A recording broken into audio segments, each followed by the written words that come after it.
Alright, what I got for you guys today is a real common issue that affects the Explorers and Explorer Sport Tracks that have the 4.0 liter single overhead cam engine. Okay, so what happens on these is the PCV tube actually degrades so much and breaks down over the years from the oil vapors running through it that it actually creates a hole in the vacuum elbow. And that's a huge vacuum leak for the engine.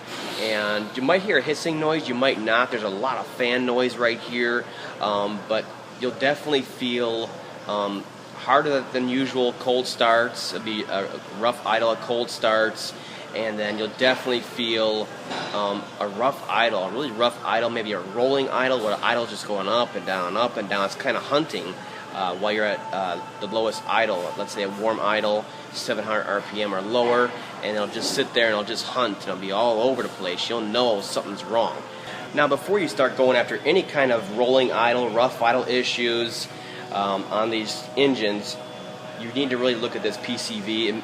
It may actually be split just a little bit to create enough of a vacuum leak, and it may happen rapidly where you don't get a check engine light right away.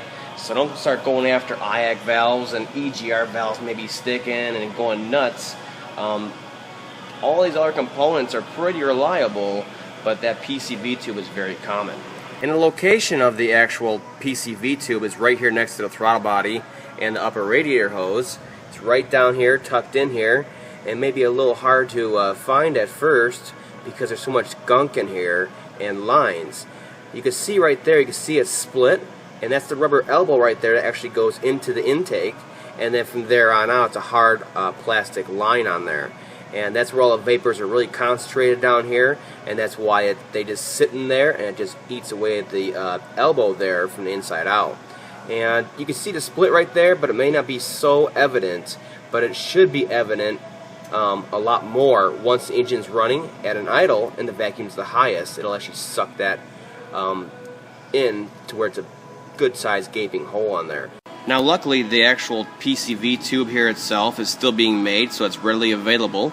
And this side down here is the side that actually is split that we're seeing. I just showed you that just pushes into the intake, and then it goes to a hard plastic line over and around the back side of the engine, and then it pushes into the PCV valve on the back side of the left-hand valve cover. So it's a very easy installation. You just kind of got to have to fish it out of there.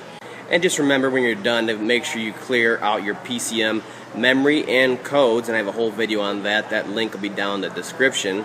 And you make sure that it relearns the proper fuel trims once we have finished the repair on here. And just like that, the engine's running great.